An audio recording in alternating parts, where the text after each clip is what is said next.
This is what you'd call a personalised trip of Ardmore. We started with the Pier.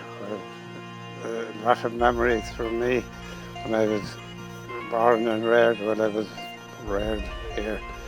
And I spent a lot of time down the Pier, fishing and swimming and jumping off the top and all that kind of thing. One time I had ambitions to ride off the end on a bike, but it never happened anyway. And over behind the Pier, just behind the Pier, we used to do a lot of mackerel fishing and put them on the back of our bikes then and bring them out the country and sell them to the farmers. A source of income, if you like, for us as kids. And then just going out the rocks here towards the hotel, you have the first place you come across is a place called the Umair. It's just an inlet of the sea, but that was what it was called. So we go on now to up near the hotel and the Old Barracks where I was born and reared. Well, we're now standing on the infamous steps, which this was a right of way. When I was very small, we'd use it going down to school and serve mass in the local church. But when the new hotel was being built, they, in their wisdom, decided to close off the steps. But as a result of local agitation, power of the people, if you like, the steps were reinstated and newer and better ones put there. So I think everybody is happy about that now. Yeah, we're now standing at the Old Barracks. It's behind me, as you can see. This is the building where I was reared, and we, as a family, and lived on the top part of the barracks, and the guards did their business down in the bottom part. As you look towards the barracks now, or towards the building, the top right-hand window was our main bedroom, and the top left-hand window was our sitting room, and then the kitchen and other bedrooms were behind that. So that's where I had my childhood days until I was about 12 years of age, and then I went off to school in Slangaire.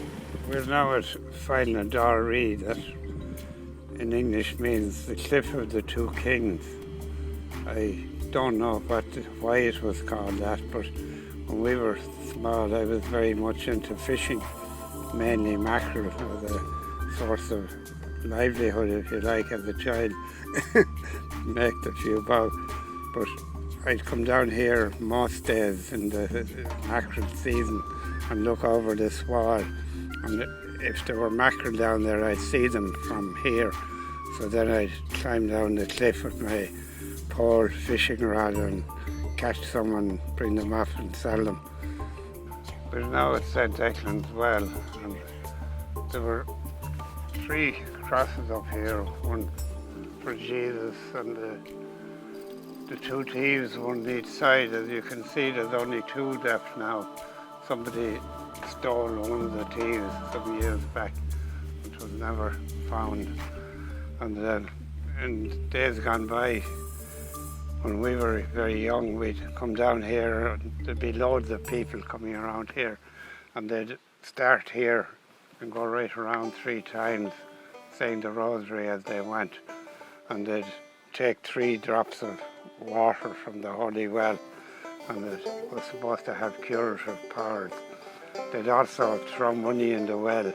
I could never figure out why they did that, but we as youngsters thought it was a great idea because we'd be down here first thing in the morning to collect the money, and we often wondered, did these people think that St. Declan took it or what?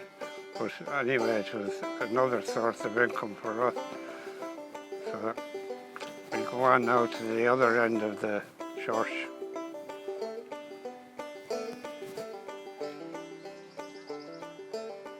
We're now at the other end of the church, St. Declan's Church. I was just thinking it was probably the first Christian church ever in Ireland, Not much of it left now, but you get the idea.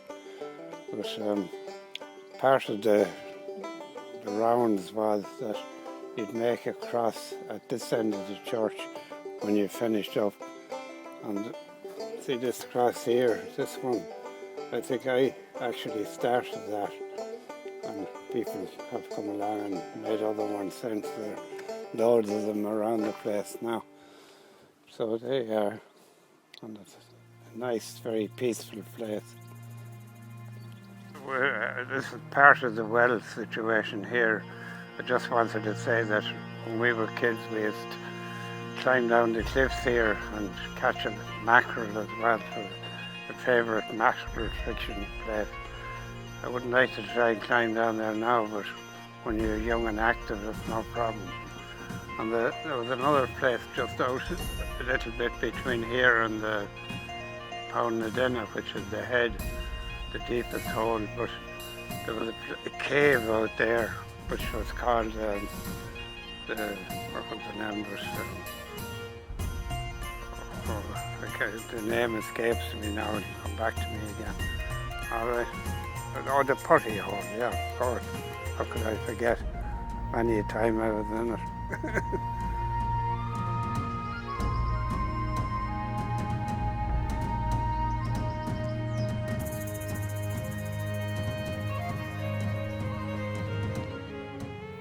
We're now at Final Macaraillai, the cliff of the mackerel, where we used to climb down the cliff there and catch mackerel. It was a favourite spot, and if you were passing by in a boat, you'd always be sure of catching a few mackerel just about here. The next place on then is the head, or as we know it as Pound na Dinner, the deepest hole. I'll show it to you now in a minute.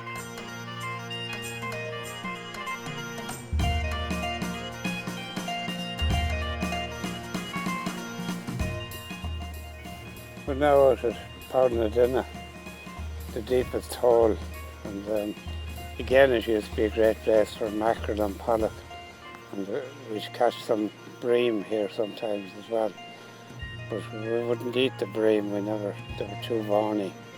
But we used to also swim across the place here behind me, which was very, very deep, and there were caves down here on the side of the cliff that you could go in a little bit into.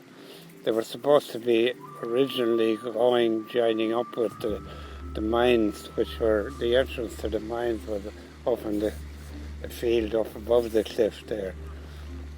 I think they were lead mines, but I'm open to correction on that. Okay, we're now at Slangaire. It's if you look over there, you'll see why it was called Slangaire. There kind of lots of big slates, huge slates, and Slangaire means the cliff of the slate. And there used to be a man called Dha Ri. He lived down near the Pier, between the Pier and the boat cove, and he swore that in his younger days he came up here and went over the cliff on a rope tied to something, and that halfway down the cliff there is a cave which you can see from the sea. And he said he went into the cave and there were a lot of statues there. He didn't say what kind, but anyway, he went off to get a bag to bring them up the cliff, and he came back the following day, and his story was that they were all gone. But he could never account for that, and I never heard what became of the statues, or whether it was a figment of his imagination, just a told story or what. The same man, he was a local character. He used to spend most of his time lying on a flat rock outside his house, and he got to know everybody, all the tourists and so on. And one of the wires from Cork, when he died, he left Pad in his will 2 bottles of Guinness every day. So Pad would go up in the morning for 1 bottle, and he'd go up in the afternoon for another one. But of course, when he'd have an entry there to the hotel and have his bottle, other people would buy him drinks, so it was worth a lot of money to him, these 2 bottles. We're now arrived at the Nain. That's the outer Nain, which is out near the headland there. And then there's the inner Nain, which is this, just under the hut there, beyond the Samson. And again, we used to climb down there. The things we used to do to catch mackerel is unbelievable looking at it now. But in those days we were well able to climb cliffs. And then you might wonder about the Samson. That's the big crane there. It was washed ashore. It was being towed somewhere, and it broke away from its moorings and came in here in the cliffs. So one of the local boys, Jim Rooney, he thought this would be his making. So he went on board and claimed salvage on it, and he actually lived on it for a month or 6 weeks, and people just bring him food and so on. And then at the end of that time he just gave up because the people who owned it didn't want it, so there was no salvage money involved anymore. It was a dead lot. If you look up in the headland there, you'll see the hut. That was a lookout hut during the last war, and when we were kids we used to go up and visit the people they were like the modern equivalent of the FCA. They were stationed there, like they were uniformed men, and they stayed there right around the clock. Their job was to watch out for ships. Every ship that passed had to be logged and noted, and every aeroplane that passed, and so on. But there was one fellow, Nain Foley was his name. He used to spend a lot of his time down the Declan fishing pollock instead of watching out for aeroplanes. I suppose he could see them from down there as well. And the other people that were there were, I think, Paddy Whelan and Tom Ansell and Tommy Mooney, as far as I can remember, and Nadine, of course. And I think it was Paddy Whelan wrote something one time about my father when he was in Sergeant here in Ardmore. He came up and called on him at midnight one night in the middle of winter and lashing rain, and he said he was just coming back from the creamery in Grange, which is miles away, so he was covering all this area on his beat. Well, we're at the castle now, which is alongside the lookout hut. But my recollections of my childhood days as regards the castle were that during the war, that whole field was covered with army tents. They were on manoeuvres down here, probably from Old Barracks or that. But they were all over the place here, and they used to be practicing shooting, and I think there's still some bullet holes in the castle. The only other thing I can remember about the castle in later years was that a friend of mine, Paddy Hines, and some of his mates, they managed to rent it from Jimmy McGrath, who owned it, and they paid rent of 10 shillings a week at the time. There was a floor and a roof on it at the time, so it was comparatively habitable, if you like. But for 10 shillings a week, they were happy as Larry, and they had plenty of space around it. This is what I'd call the cliff of the seagull's eggs, because when we were small, a few of us used to collect seagull's eggs, and we used to climb down over the side of that cliff. It's hard to credit it, but we used to go down there and collect seagull's eggs. It was a great place for them, and we'd blow a hole, put a hole to each end of the egg and blow the insides out of it. And there was a local man who was said that he actually used to eat them, and he thought they were fine, but except there was a slight fishy taste of them. Richie Keating, or Mr. Keating as we used to call him, he was Dee Mooney's grandfather, and I think he was a teacher in his younger days. But he's the same man. He was a bit of a local character too in his own way.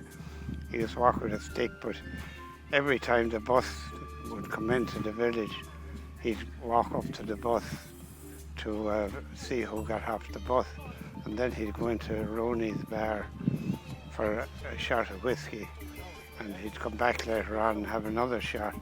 So that was his visit to the pub every day and his routine. We've come around now. We're looking towards the Culaim place underneath here. Big cliff there, it's called the Culaim. And then further on is Father O'Donnell's well. You can just see it in the distance there. And the cliff underneath it again was a great mackerel fishing cliff, which was an easy one to go down. I think I brought Vincent and Owen down there one time. Beyond that then, the latest part of Ardmore, if you like, is the face. If you look up towards the cliff, you'd see the face of either Jesus or St. Declan, I'm not sure which, but it's one or the other. I think it's St. Declan myself, but it's very clear there on the side of the cliff. And I think there'd be busloads of pilgrims coming in here to see it before long. Yeah, we're now at Father O'Donnell's well, which is the haven of tranquility. I'm just sitting here reminding myself of Father O'Donnell sitting here many years ago. And when we were small, we'd come over here and sit here where he is sitting a long time before that and drink 3 times from the water which comes from the spring underneath, which is the purest water you'll find anywhere. And it just dawned on me now, I'm 78 now and I'm talking about boyhood days when I would be about 6 or 8 years of age. And when we used to be fishing at the rocks and the cliffs in Duine and the Macaraillai and all those places, we were only about 8 to 10 years of age climbing down those cliffs. I can't see the kids nowadays doing such a thing, and I certainly wouldn't recommend it either.